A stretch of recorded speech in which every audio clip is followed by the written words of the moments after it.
last week we ended up talking about Dakota Kai being quote unquote benched, and Nick Khan saying we don't bench anybody here. We play them, we use them. If we have them on the roster, that's what they're for. But apparently he was right, because we thought that maybe she was benched, but no, he was just a release waiting to happen. And there was a bunch of releases that took place on top of Dakota Kai. Shotzi Blackheart was not released. Her contract was just not renewed. But there was Braun Strowman again, as well as Dakota Kai and some NXT names as well. Brandon, I know a lot of people have a lot of things to say about the releases, when it comes to like, how dare they're making so much money. But what is your honest opinion, on these WWE releases that we see every single year, whether Vince McMahon, who's running the company, or TKO? Business as usual. That's the way I look at it. It's business as usual. Now, in some cases, there is a case-by-case analysis that I like to look at. And there's one in particular for me personally that I wish they would have done him. I'll say him, as in Braun Strowman a little bit better. I mean, the guy's like, I think the reports are he's like 10 or 15% paralyzed in one leg. The guy's hobbling around and he's out there gutting it. He put over, he put over two superstars this year, or in the past year. Bronson Reed was one of them. He put him over. And then Jacob Fatu put him over. And then, we'll see you later. It's unfortunate with Braun Strowman. I get the injuries, this and that. But I think they could have kept him around. Even I wouldn't say he's obviously not enhancement talent. Guys like him are not enhancement talent, let's be honest. But he could be used if he's still physically able to, which it seems like he is, even with the 10 to 15% paralysis in the leg, to put over some superstars and give them some juice. So I mean, somebody like him, like I would have liked to see maybe they handle a little bit differently. But no offense to the rest, but it's business as usual for me personally. It's just the way it goes. It's just the way the business runs. It's just like, and I know you're wearing a baseball shirt, so I can see AL East there. It's baseball, football, you name the sport. Players get cut all the time. It's just part of the business.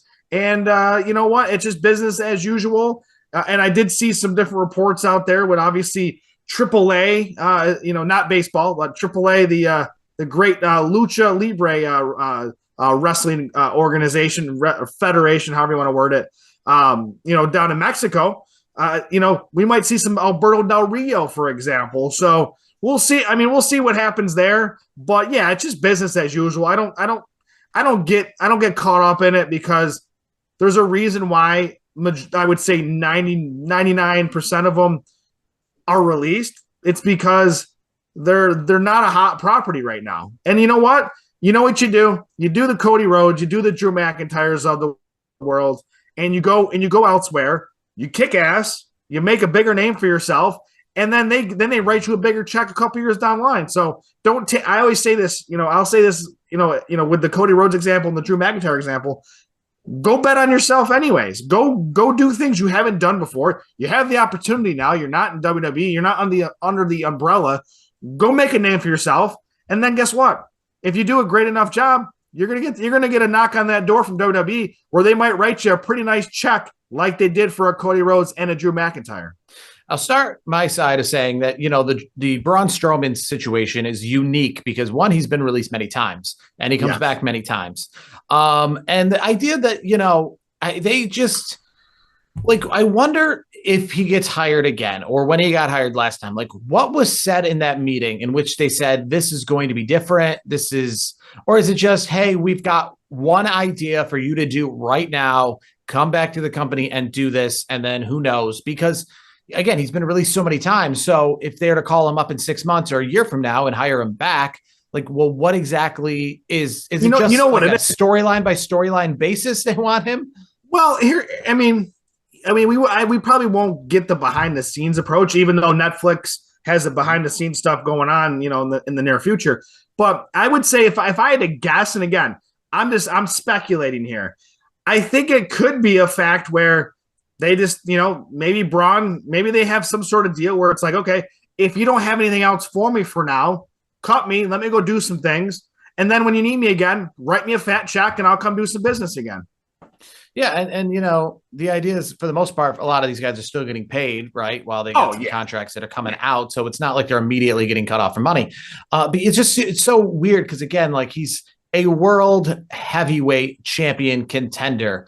Every thing you can think about. I mean, I even said it going into WrestleMania, which was just the other day, hypothetically, right? And that's like it would make more sense if this was, Jacob versus Braun at WrestleMania than it was with the U.S. title in LA Knight, because of the work that they were doing on SmackDown. He is a draw. He's a world heavyweight champion. I mean, Goldberg is part-time. Goldberg, and when I mean part-time, I mean he comes and goes every few years, and essentially that's what Braun Strowman's just doing, except for he's doing it in the sense of he's getting hired and released. Goldberg just goes away, or Brock Lesnar and sometimes just goes away. But Braun Strowman's like getting released and then coming back, but he's doing the same thing because when he comes back, he's an immediate force. He's right in to the big storylines. Then he cools off a little bit, then leaves, then comes right back and interjects himself right back in like a world title picture. I remember during COVID, right? He won one of the main events of WrestleMania, taking the spot of Roman Reigns, and won the championship at WrestleMania over Goldberg, you know what I mean, at WrestleMania 36. So it's weird because he is such a huge name. And they could make him out to be, whatever they want. It's not one of those that he's just not getting over. I mean, he's over. He's Braun Strowman, right? exactly. I guess some of the interesting ideas outside of a Braun Strowman when it comes to being released are just always like the NXT names, because again, with WWE, I understand there's like that give and take of you have to earn your way and you have to push yourself and you have to get over with the fans, but also you need WWE to believe in you as well. And NXT talent is always interesting because they are working their way up. They're doing, I imagine, as much as they could be doing. They need that push from WWE. Like, hey, I'm not in the tag title picture on NXT because you're not putting me in the tag title picture. So when you release people like that, it's different. It reminds me, it's not so much like Karrion Kross, but similar how they brought him up to the main roster, then destroyed him, gave him a horrible gimmick, and then released him. But NXT is similar to that of like, hey, we're releasing you because we don't have anything for you. And it's like, well, then give me something. I'm willing to take it. But I overall, I mean, I know a lot of people have said things, related to the releases, related to money. That never really bothers me, right? It is different than I guess the NFL and Major League Baseball because teams do release people. But I guess they just don't, they always get released and then picked up by some other team. It's not really like that so much in regard where there's just like a mass, we released all these guys and then they have to go, I don't know, sit out until like the team that released them decides to bring them back. Other teams are like AEW or TNA or something like that, but I mean, the idea that when you get released from the WWE is you're getting released from the NFL, from Major League, like the whole, because that's the major leagues.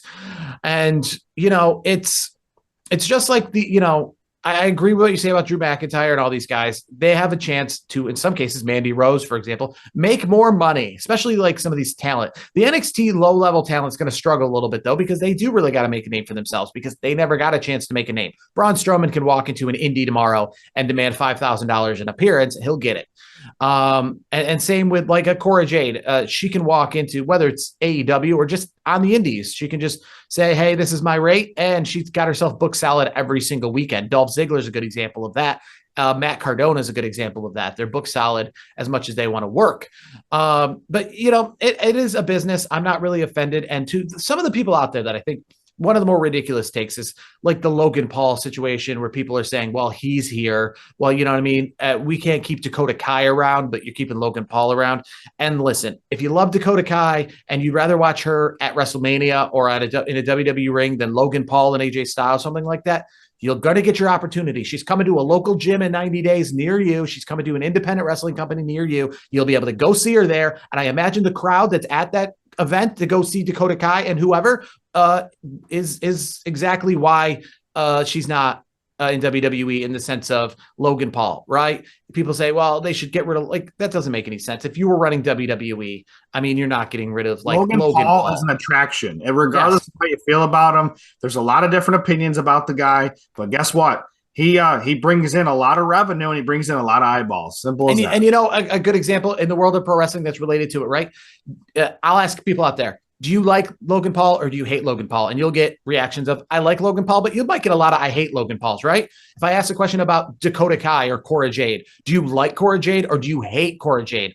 Probably some likes and probably some, I don't have an opinion. And in the world of wrestling, that's a big deal because hate also brings in dollars, right? So if you hate Cora Jade, if you're happy she's fired, she's the worst thing in wrestling, well, that will only just be the fuel to bring her right back because she's going to draw money. But the idea that Cora Jades of the world or Dakota Kai's of the world, listen, they're great performers. They're great wrestlers. They're entertaining. There's a lot of people who might be on the roster that they're better than, right? But WWE isn't like everything else. It's always a moving piece. I understand that. Here's the thing: if they want in WWE, if they want to get back in WWE at some point, they just got to go out and make way. Get out there and do the things of wrestlers that have done it before. Go make money. They do it all the time. Yeah. Yeah, these releases, and that's probably why it doesn't really offend me, even from like a Braun Strowman perspective, because he's a good example. When he got released here, he should literally saddle up with all the other ones who got released, get together and say, hey, this is like the fourth time for me. It's not the end of the road. You go start a wrestling company, go join a wrestling company. Good chance you'll be back. I mean, he literally started with Ethan Carter or, EC3. He literally started another wrestling company. Control your narrative. Yep. Yeah. And badmouth WWE, like did the whole Cody Rhodes, like I'm never coming back. This is my new home. And then he came back and it was at the detriment of Control Your Narrative because after, he comes back, I mean, it lost a lot of steam. I don't even know if it still exists kind of thing. So that's just kind of the idea. Like you can go out there, you can badmouth WWE, you can hit a sledgehammer over the throne. It's, they understand if you're worth money, if they got a spot for you, you know what I mean? If Bailey and Becky Lynch aren't working out and they got to release them down the line, they're willing to bring you right back. An example of all of this, honestly, is CM Punk. I mean, anybody, if CM Punk can come back, then anybody can come back. Simple as that. Well, anybody can come back, and you don't even have to be like CM Punk is an example of a big name. But the Cora Jades or the Dakota But it was bad though. Like the whole CM Punk. I mean, from the whole like there was issues there, and like even like Stephanie's Places on ESPN Plus, like they went into it, like they talked about it, and at the end of the day, they worked it out, and here we are. And yeah, I think just in general though, you don't. I mean, I guess I wouldn't. I guess the best business sense, though, if you are Dakota Kai or you are a Cora Jade or you somebody down Nexus, is don't use this opportunity to just badmouth the WWE, right? Because you may not have that leverage like CM Punk had. CM Punk is a big kind of name. But the idea is don't also do that because it's not like you coming back is going to be like CM Punk coming back. You might just come back because like these releases are not personal. CM Punk leaving was kind of personal. Him coming back was kind of personal. Like you're released because of business. It's nothing personal. I don't know about, anything related to Dakota Kai, any bad, press in the back or anybody, any major thing going on. It just maybe is because they don't have stuff for you. Like I said, Braun Strowman's a good example. Everyone loves him. They'll put him front and center on the posters one month. Cora Jade though. Cora Jade made some comments about, I think it was body shaming and things like that. That's not a good look. I mean, Cora Jade made those comments. I mean, I don't know all the ins and outs, but it's again, I could even see, her. Listen, she's got a name recognition. She can go make herself. There's AEW exists.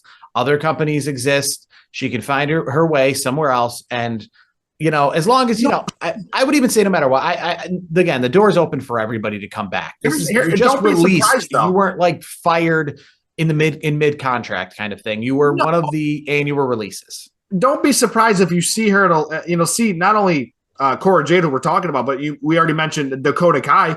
You could see them at a GCW show near you someday soon. Yeah. I mean, got to give them 90 days. You can see him. Probably, I say someday soon. And I was going to say, with a sense of Cora Jade talking about, body shaming, you might be able to see her probably in OnlyFans really soon. So she talked about bringing that back up. So, and hey, Mandy Rose, what was it? Lacey Evans. I mean, they're doing just fine. And I imagine all of them could come back to WWE. I imagine Mandy Rose has been offered probably to come back to WWE. She might have turned it down because it's been a little bit. And after a while, like I said, everybody kind of comes back.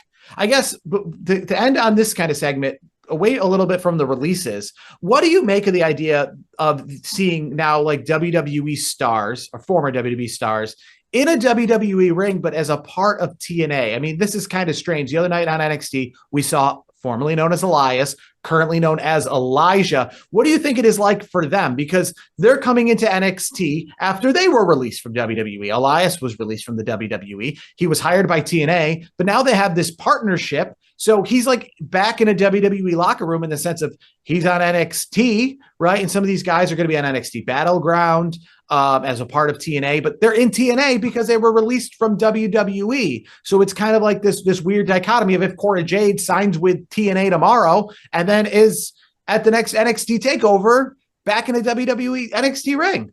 I think it's cool. I mean, for Elias, Elijah, as he goes by now, it's honestly, it's like another opportunity to get, to get these eyeballs of WWE, officials, TKO and all that to say, like you just mentioned, we can make some money. Why don't we try to bring him back? You never know. And it's just kind of funny because it's not like AAA. WWE doesn't own TNA, so the money is different. But it is kind of weird for like Elijah to come into, or an Ash by Elegance to come into NXT and be like, oh, I'm Elijah. Like, you go by Elijah now? Yeah, you know why I go by Elijah? Because you fired me. And I wish I could go by Elias, but you won't let me. But yeah, here I am in your ring performing for you on your television show, but using a different name because I can't use the WWE name. It's close enough now. It's just kind of like, I guess it's just, I mean, it's not like I'm saying it's a real negative or anything for any parties. I'm just saying it's got to be like a weird feeling. It's got to be a weird feeling if the company you work for fires you, you go get a job at not a rival company, but like a similar company that does the same thing. And then they bring you back in and be like, hey, want to come back in and work for us, but you get hired by your company, but you can do what you're doing for your company within our walls. And you're like, okay, so you're going to give me a badge and all that to come back here, work here, even though you let me go. But yeah, like you can't have a desk and be an official employee like you were, but come and go like you were before. Come back to NXT, park in the NXT employee parking lot, come on back in, get in the ring, perform in front of our cameras.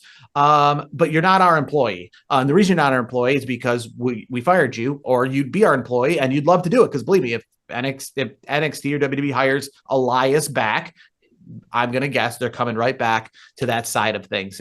So I guess it is kind of strange. I wonder if there's anybody on the TNA side of things and whom WWE maybe has offered to come over onto the WWE payroll. And they're like, why? I'm in TNA. I can work indie shows and I'm still on your TV show. So what's the difference? Why would I come and work as an NXT superstar? I'm sure some do that. I'm sure there's some that are doing that just like that.